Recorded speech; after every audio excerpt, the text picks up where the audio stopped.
Ассаламу алейкум ва рахматуллахи ва баракатуху. Жамаат, Рамазанга 10 күн калды. Әзерлек бара. Жамаат, бик мухим бер хадисны бер-беребезгә искә төшерәбез.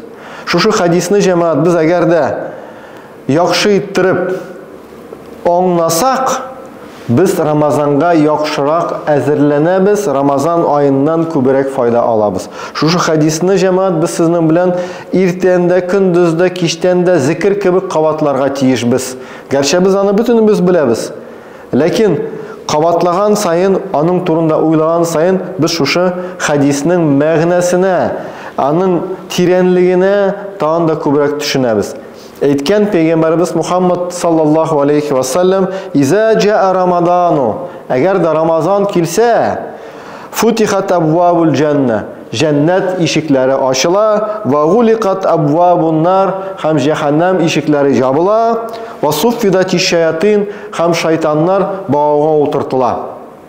Бөтенебез белә торган хадис, һәм шушы хадисны әгәр дә без сезнең белән көн сайын, шушы Рамазан килгәнчегә кадәр көн сайын, иртән, көндез, кичтән, төнне уйлап торсак җәмәгать, бу карале 10 көннән соң миңа нинди зур форсатлар килә. Минем ишемдә булган, шушы миңа ирек бирми торган, рәхәтлек бирми торган, шушы ишемдә булган хаталардан котыла торган вакыт килә. Шушы форсатны кулланырга кирәк. Менә минем шушы туганымның, шушы якынымның исламнан җираклыгының, исламнан җирак булуын шушы айда, шайтаннар багага утыртылган айда кулланырга була. Ягъни шушы форсатны куллансам, мин әлбәттә үземнең максатларыма уңышка ирешәчәкмен. Шуның өчен без сезнең белән шушы хадисны кат-кат кабатларга тиешбез. Кат-кат кабатларга тиешбез. Шушындай форсат килә. 10 көн калды форсатка, 9 көн калды форсатка. Шушы форсат килгәндә, Рамазан аен башлаганда, җәннәт ишекләре ачыла, җәһәннәм ишекләре ябыла. Шайтаннар багага утыртыла. Килә, үзебезне әзерләргә тиешбез. Кайбер кешеләр шушы хадисны ишеткәндә әйтәләр: Рамазан аенда бит начарлыклар да кылына.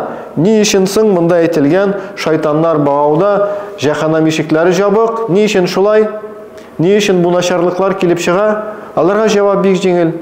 Шайтаннар багауда ия, ләкин безне начарлыкка иттәрәтә әйберләр башкасы да бар бит. Мәсәлән, безнең нәфсебез, безнең теләкләребез, ул бер кайда китми Рамазан аенда. Мәсәлән, безнең гадәтләребез, biz гадәтләндек ниндидер начарлыкка. Ул бер кайда китми, Рамазан аенда да була. Шайтан пышылдамый. Җәмгыятьтә ниндидер әшәке, начар гадәтләр төрле булырга мөмкин. Күршеләр белән эште бездә, башка җирдә ул гадәтләр бер кайда китми. Һәм иң әшәкесе җәмәгать кеше рәвештә булган шайтаннар. Ягъни алар кешеләр, ләкин җаннары, күңелләре шайтан күңелләре. Мына мондый кешеләр Рамазан аенда да кешеләргә йогынты ясыйлар. Бер кайда китмиләр, Аллаһ сакласын бездән. Димәк, нәрсә аңладык? Рамазан аен җиткәндә Аллаһ Тәала безгә форсат бирә, ләкин шушы форсат янында барыбер безгә киртә булып тора торган әйберләр бар, һәм шуның аша үтәргә безнең эшебез. Ягъни без сезнең белән тырышлык күрсәтергә тиешбез, тырышлык башлана Рамазан алдында.